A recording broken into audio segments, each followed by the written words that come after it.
안녕하세요. 무아바 이현철입니다.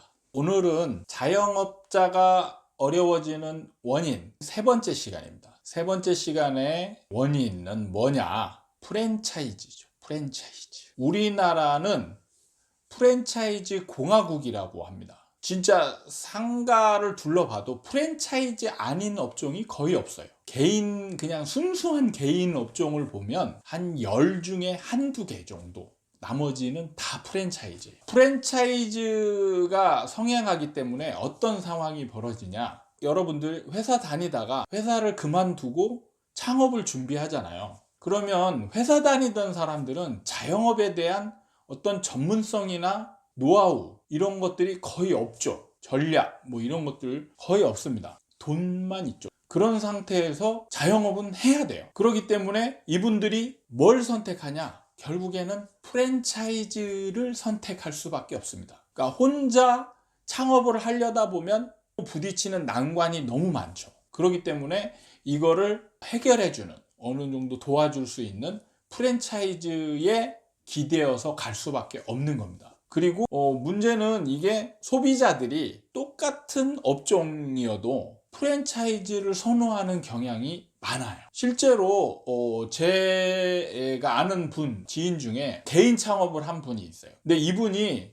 보쌈 가게를 이제 오픈을 했는데, 실제로 고기만 다루는 정육점에서 이분이 한 7년 정도 일을 하고, 그 다음에 놀부보쌈에서 주방장으로 한 5년 정도 일을 했어요. 그래서 놀부보쌈이 잘 되는 가게에서 이제 일을 하다 보니까 이분이 이제 무슨 생각을 했냐?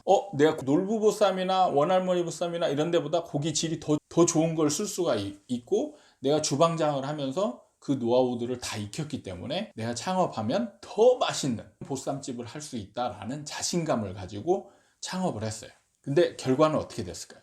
1년 만에 망했습니다. 근데 제가 정말 보쌈을 좋아하거든요. 저희 처가댁이랑 저희 어머니가 같은 지역에 있어요. 전주 쪽에 있는데, 저희가 이제 어머니 뵈러 내려가잖아요. 그러면 어머니한테 제일 먼저 가는 게 아니고 이 보쌈집을 들렸었어요. 근데 이 보쌈집에 들려서 먹어보면 진짜 고기가 정말 끝내줬어요. 정말 좋은 고기를 써서 입에서 진짜 녹는 느낌이 나요. 그 보쌈 김치도 직접 담아가지고 맛이 깔끔하니 정말 좋았어요. 저는 그래서 진짜 그 어떤 보쌈집에서 하는 보쌈보다 정말 맛있었습니다.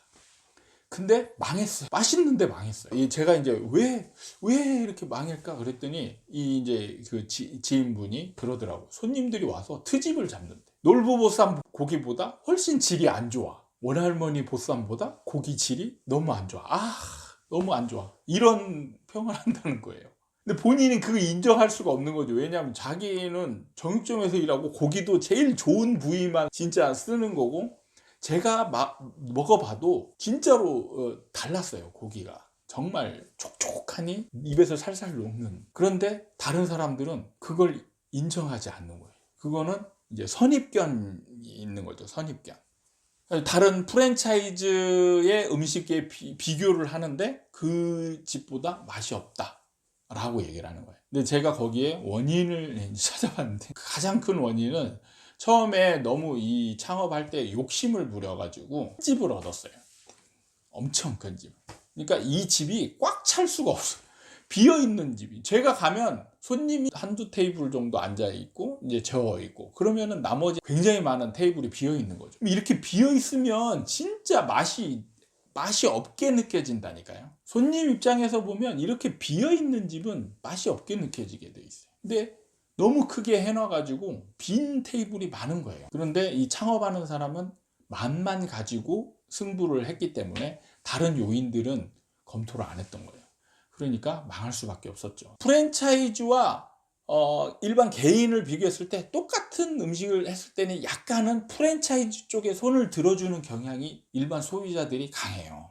그래서 어쩔 수 없이 창업하는 사람들은 프랜차이즈를 선택할 수밖에 없는 구조로 되어 있어요. 그래서 프랜차이즈를 선택하는데 프랜차이즈 때문에 또 망합니다. 왜 그런지 아세요? 우리나라는 아류 프랜차이즈가 너무 많아요. 제가 진짜 깜짝 놀랐던 게, 제가 수제비 가게를 하는데 어느 큰 건물 안에서 제가 수제비 가게를 했어요. 근데 거기에 1층에 어떤 떡볶이집이 굉장히 잘 되는 집이 하나가 있었어요. 떡볶이가 진짜 너무 잘 됐어요. 완전 줄 서서 먹고, 이 업무 빌딩이다 보니까 이 사람들이 간식으로 막 와서 사가고 이런 식이었어요. 근데 어떻게 되는지 아십니까? 다 망했어요. 왜 망했을까요? 아류 떡볶이 집들 있죠. 이 집도 프랜차이즈였고, 떡볶이 프랜차이즈들이 그 건물에서만 4개가 생겼어요. 얘가 잘 되니까 이 건물에 프랜차이즈 떡볶이집만 4개가 생겼습니다. 한꺼번에. 그러니까 아니 떡볶이가 아무리 이 한 집이 잘 된다고 해서 4개가 생기면 결국엔 나눠 먹기잖아요.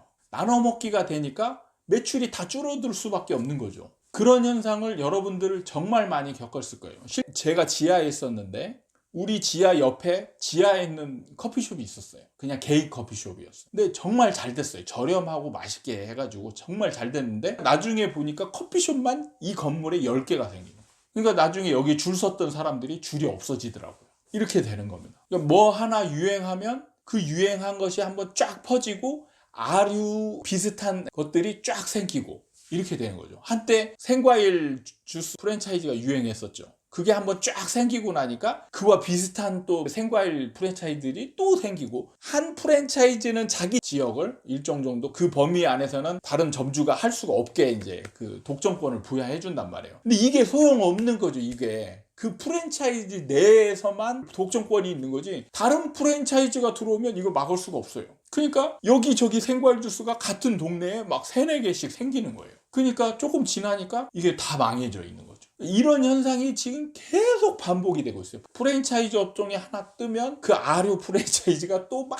같이 생기고 몇 년 지나 있으면 같이 다 망하고, 지금 이거의 반복이에요. 근데 프랜차이즈를 안 하면 힘들어요. 창업하는 사람 입장에서는. 왜냐하면 소비자들이 프랜차이즈를 선호하거든요. 근데 프랜차이즈를 선택해서 지금 이제 잘 나가려고 하는데 1년도 안 돼가지고 다른 아류 프랜차이즈가 옆에 막 생겨버립니다. 그리고는 같이 망하는 거죠. 우리나라가 프랜차이즈 공화국이기 때문에 생기는 구조적인 모순이에요. 이거는 어떻게 해결할 방법이 없습니다. 프랜차이즈들이 너무 많아가지고, 그리고 이 프랜차이즈를 만드는 회사 전문가들이 이분들이 이런 것만 하는 전문꾼이에요. 베끼는 거 완전 짱입니다. 그러니까 어떤 게 하나 뜨면 바로 그 다음 똑같은 걸 개발을 해냅니다. 그리고 조금 다른 메뉴 개발하죠. 그리고 사람들 가맹 모집하는 거죠. 그럼 순식간에 쫙 펴지고, 그런 부분에 대해서 여러분들이 구조적인 문제점을 잘 알고 계셔야 돼요. 이런 걸 모르잖아요? 그러면 내가 아무리 최선을 다해서 프랜차이즈 선택해가지고